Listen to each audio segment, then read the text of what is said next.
We're live here on the floor with Tim Urbanowicz, joining us, Chief Investment Strategist at Innovator ETFs, where viewers will notice in the background, I don't know if they can see, you guys have got a couple of new funds coming out tomorrow, but this is the monthly update to your series of buffer funds. It's great to see you, Tim. Great to see you too, Oliver. Congrats on the launch here tomorrow. I was kind of joking with you. Part of the reason I'm doing these funds is almost like you get to do a marketing campaign every month. We do. I mean, that's the beauty of it. You know, we get fresh starting parameters for investors every month, and we're really excited about these. This is the first ever suite of dual direction ETFs, which give advisors and their clients the ability to make money not only if the market goes up, but also when it goes down. So things that have been available for a while in the structured note world, we're bringing super them popular into the ETF now.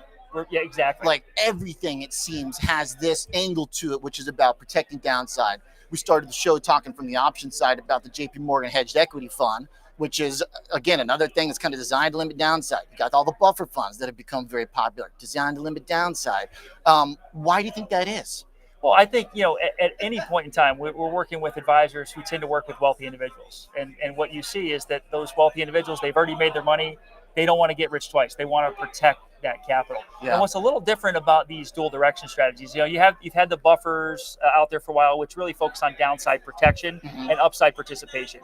The dual direction, they're going to give you the upside participation, but you also have the ability when the market goes down, you're making money when the market goes down. So just as an example, you look at DDFO as an example. That's the one coming out for October. That's the one coming out October. That's the 15% dual direction strategy. So that would be for this past month, DDFS. Correct. I'm actually, if we can take my screen here, I'm actually going to pull up your guys' thing here because why not?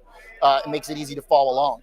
The diagram is basically showing you that in the number of different market outcomes, you're trying to make money in 95% of them, which is important because this line goes up as we go down into the negatives. That's your point. That's exactly it. So, just like a normal buffered ETF, the DDFO has an upside cap. So right now you're looking at about 8% on the upside. So market goes up 0 to 8, you're going to be up 8%, right? Anything beyond that 8%, that's what you're giving up. But the difference here is you have an inverse cap on the downside, meaning that if the S&P 500 ETF goes down 0 to minus 15, you're going to be up. How do you pull that off? So we use options-based strategies. Hence why we're here at the so you sell spreads in both directions or what? Yeah, so just various different option strategies that we piece together, and we put them together in a manner where we know the exact payoff that you're going to get. We've been doing this, in the buffered space for since 2018. We have over 450 different outcome periods that have You guys are very early in this. We were just talking. You came on my old show way back in the day. We were early on with this. We were the first ones to do it. We continue to be the market leaders here. First, dual direction strategies. So it's very different. And we're really excited about this because not only is it protection, but also, S&P 500 sells off 15% over the next 12 months. You're going to be up 15% with that strategy. Sells off 5, you're going to be up 5. Okay, so take me through some of the details again then, because obviously this diagram is not symmetrical, because when you go up, you'd start to get capped. But it's almost like, are we rooting then for the market to go down if I own this thing? Yeah, you're because it looks like my max payoff is down 15%. You're really rooting for the market to do anything, right? And obviously the trade-off here is if the market goes up 20% over the next year, you're going to be capped out at that level. Right. So it seems like my ideal outcome is the market drops 15% for the bang for my buck. That would be the best case scenario for that strategy. Okay. So it's almost like this is all an alternative too. So let's say if you wanted to short the market basically, and maybe you don't have the tools to do that, but you've got a decent amount of capital, this kind of does that for you in a way. So that's where give me the juice. What strategy kicks in there? It does it for you in a sense that if the market goes down, you're going to make money. Yeah. But you're not betting against. So in the sense that you're not going to lose if the market goes up. You're not going to participate fully. Again, if we're up 15, 20%, that's where the trade-off comes in. So this is not something you're going to go out and necessarily, unless you have a view on the market, not something you're going to go out and replace your core equity with. We have a lot of advisors. Very much so. They're looking at this as a cheaper alternative to their hedge fund allocation, a lot as a way to replace some of their bond allocation because you are getting that inverse correlation when the market goes down. And then there's other advisors that they have retirees, pre-retirees. They don't need to hit 15% market return. Yeah. They're going to be okay with that 8 to 10% on the upside. And then, when the market goes down, either the protection or the inverse cap. I totally get the differing logics of why people want buffered funds for sure. But what's so interesting about yours is that kicker to the downside, because in the other ones, it's much more about preserving capital, where this is, I see almost like you are taking sort of an active position in a way, which brings me back to how the sauce is, cooked into the pot here. Is there that much premium in that you can harvest? Are there that many people, is it that empty down there at down 15% or what? Well, we're making it a zero cost option strategy. So really the kicker here comes into where we're able to set the cap. We're always going to have the inverse cap and the buffer on the downside. Okay, we're going to set those option positions where we need to.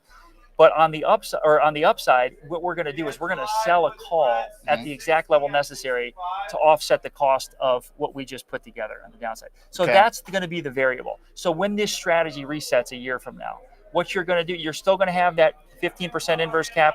And then on the upside, the variable is going to be where can we sell that call to offset the cost of the other option strategies that we've purchased there. Now, is this a volatility structure that has become kind of the standard in this sort of post-COVID grind up? Because there's an irony here, which is that these strategies that are kind of portrayed as protecting against the downside are becoming very popular as the market just keeps going up. But again, I think there's a very specific thing that you can express here that has a great deal of unique value. It is. And, downside protection, again, is important no matter where we're at. Right now we have a lot of advisors that are allocating to these strategies or to just our traditional buffer lineup as just a way to hedge against, what might come. You have the market trading at all-time highs. You have valuations that are up. Things need to go right to make sure this market keeps going up. So this is a way to put some protection in when, you might not feel like you need it right now. When I'm thinking from the retail trader perspective, like some of the people who are, very sophisticated, they have strong views on markets, like we talked to Hood some and other places, is it's hard to short things basically, and it's expensive to do so, and it requires a lot of work and attention to the market as well. I kind of like this as almost a surrogate kind of short expression, basically. I don't want to keep pushing that because I know everybody has different uses. But back to volatility, is this a structure that's going to hold long enough for this to work ad infinitum, or is this the result of like a compressed vol kind of environment? No, I mean, to be honest with you, the higher we see volatility, the upside caps on this strategy, on our buffer strategies, they're positively correlated with volatility. Meaning that the higher volatility you have, the higher that upside cap is going to go.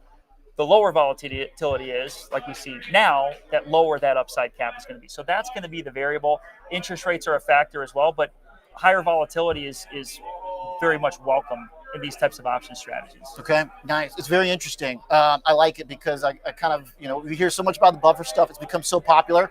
This is a unique twist. This is the next iteration. It definitely has a unique twist on it, for sure. Good stuff, Tim. Thanks. Great to see you all. Yeah, welcome to Chicago. Good to see you again. Good to dive into it with the fun. Absolutely. Very interesting tickers behind us.